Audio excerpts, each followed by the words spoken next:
ഇപ്പം വന്ന ഫോണ് വല്ലാതെ നെട്ടിച്ചു.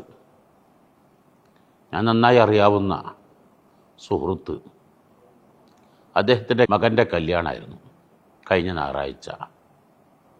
കല്യാണമൊക്കെ കഴിഞ്ഞ് കണക്കൂട്ടി നോക്കുമ്പോൾ ഭീമമായ സംഖ്യ കടപ്പെട്ടിരിക്കുന്നു. കടം വീട്ടാൻ മാർഗമില്ലാതെ വീടും പറമ്പും പണയം വെക്കേണ്ട ഗതികേടിലാണ് പ്രിയപ്പെട്ട സഹോദരി സഹോദരന്മാർ. കല്യാണങ്ങളാണെങ്കിലും വീട് വെക്കലുകളാണെങ്കിലും സൽക്കാരങ്ങളാണെങ്കിലും വാഹനങ്ങൾ വാങ്ങലാണെങ്കിലും എല്ലാം ചെയ്യുന്ന സമയത്ത് പലതവണ ആലോചിക്കുക, എൻ്റെ സാമ്പത്തിക കപ്പാസിറ്റി എത്രയാണ്. എൻ്റെ സഹോദരൻ 10,000 സ്ക്വയർ ഫീറ്റിൻ്റെ വീടാണ് ഉണ്ടാക്കിയത്. എൻ്റെത് 12,000 ആവട്ടെ എന്ന് ചിന്തിക്കുന്നതിൻ്റെ പകരം സഹോദരൻ്റെ സാമ്പത്തിക കപ്പാസിറ്റി എത്രയെന്ന് നോക്കുന്നത്, എൻ്റെ സാമ്പത്തിക കപ്പാസിറ്റി എത്രയാണ്. ഞാൻ വീടുണ്ടാക്കുന്നത് മനസ്സമാധാനത്തിനും സന്തോഷത്തിനുമാണ്. എന്നാൽ കടം വാങ്ങി ലോണെടുത്ത് ആ വീട് എൻ്റെ സ്വസ്ഥത തകർക്കുന്നതാവരുത്. മറിച്ച് എൻ്റെ സാമ്പത്തിക കപ്പാസിറ്റിക്ക് എൻ്റെ കൈവശം എനിക്ക് പരമാവധി സ്വരൂപിച്ചാൽ 15 ലക്ഷമേ എനിക്ക് സ്വരൂപിക്കാൻ കഴിയൂ.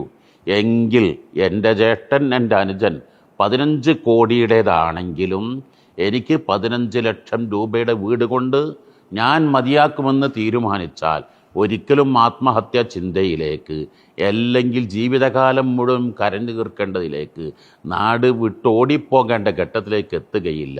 ഓരോരുത്തരും അവനവൻ്റെ സാമ്പത്തിക കപ്പാസിറ്റി മനസ്സിലാക്കി അവൻ്റെ വീടുകളും അവൻ്റെ സൽക്കാരങ്ങളും കല്യാണങ്ങളും വാഹനങ്ങളും അവൻ്റെ സാമ്പത്തികമെല്ലാം അതിനനുസരിച്ച് തീരുമാനിക്കുക.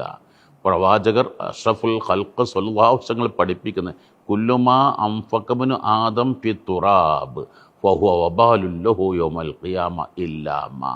മണ്ണിൽ ചെലവഴിക്കുന്നതെല്ലാം, നിർമ്മാണങ്ങളെല്ലാം നാളെ ആഖിറത്തിൽ റബ്ബിൻ്റെ മുമ്പിൽ മറുപടി പറയേണ്ടി വരും. ഇല്ലാമ്മ, ഓരോരുത്തർക്കും യോജിച്ചും ആവശ്യമായതും അനിവാര്യമായതും ഒഴികെ.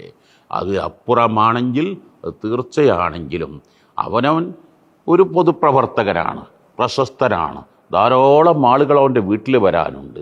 അതിൽ സ്വീകരിക്കാൻ അവർക്ക് ആവശ്യമായ സാമ്പത്തിക കപ്പാസിറ്റി ഉണ്ട്. എങ്കിൽ അവനുണ്ടാവണം. എനിക്ക് 10 മക്കളുണ്ട്, 10 റൂം വേണ്ടതുണ്ട്. എന്നാൽ ഈ 10 മക്കളുള്ള ഒരാളുണ്ടാക്കുന്ന വീട് പോലെ ഒറ്റ മക്കളുമില്ലാത്തവൻ ഉണ്ടാക്കാൻ പാടില്ല. അപ്പോൾ അവനവൻ്റെ ആവശ്യങ്ങളും സാമ്പത്തിക സ്ഥിതിവിശേഷങ്ങളും മനസ്സിലാക്കിയാവണം എല്ലാം ചെയ്യേണ്ടത്.